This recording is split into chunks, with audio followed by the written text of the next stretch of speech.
செங்கல்பட்டு, திருவாரூர், நாகப்பட்டினம் உள்ளிட்ட பல மாவட்டங்களில் நேற்று மழை பெய்ததால் குளிர்ச்சியான சூழல் நிலவியது. இன்று நீலகிரி மாவட்டத்தில் அதி கனமழை பெய்ய வாய்ப்புள்ளதாக வானிலை மையம் எச்சரிக்கை விடுத்திருக்கிறது. செங்கல்பட்டு மாவட்டம் மதுராந்தகத்தில் சூறைக்காற்றுடன் கனமழை வெளுத்து வாங்கியது. இதனால் தேசிய நெடுஞ்சாலையில் வாகனங்கள் தட்டு தடுமாறி சென்றன.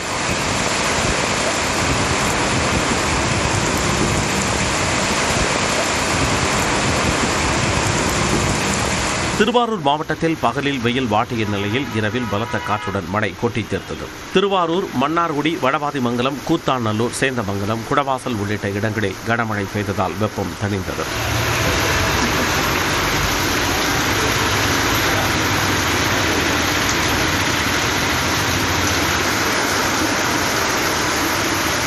இதேபோல நாகை, நாகூர், புத்தூர், சிக்கல், வேளாங்கண்ணி, கீழ்வேளூர், தலைஞாயிறு சுற்றுவட்டார பகுதிகளில் தொடர்ந்து இரண்டாவது நாளாக இரவு நேரத்தில் மழை பெய்ததால் மக்கள் மகிழ்ச்சி அடைந்தனர்.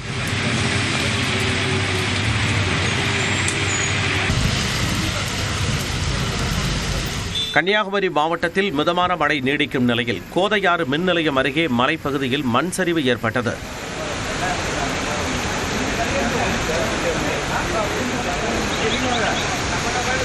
இதனிடையே தருமபுரியில் திடீரென மேகங்கள் சூழ்ந்து கனமழை கொட்டியது.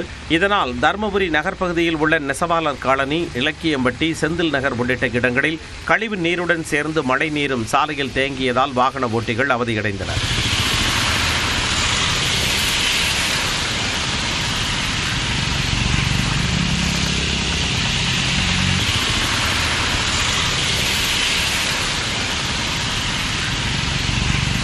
சேலம் மாவட்டம் ஏற்காட்டில் லேசான மழை பெய்த நிலையில் கடும் பனிமூட்டம் நிலவியது.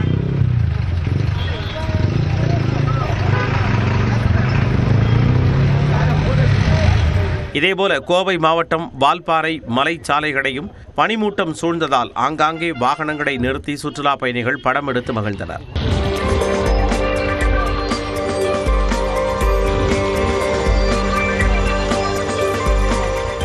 இந்நிலையில் நீலகிரி மாவட்டத்தில் இன்று அதி கனமழை பெய்ய வாய்ப்புள்ளதாக வானிலை ஆய்வு மையம் ரெட் அலர்ட் வழங்கியுள்ளது.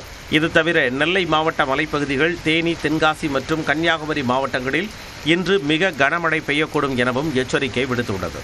ஈரோடு, சேலம், தருமபுரி, திருப்பூர் மாவட்டங்களிலும், திண்டுக்கல், மதுரை மற்றும் விருதுநகர் மாவட்டங்களிலும் இன்று கனமழை பெய்ய வாய்ப்புள்ளதாகவும் கூறியுள்ளது. சென்னையில் மிதமான மழை பெய்யக்கூடும் எனவும் வானிலை ஆய்வு மையம் தெரிவித்துள்ளது.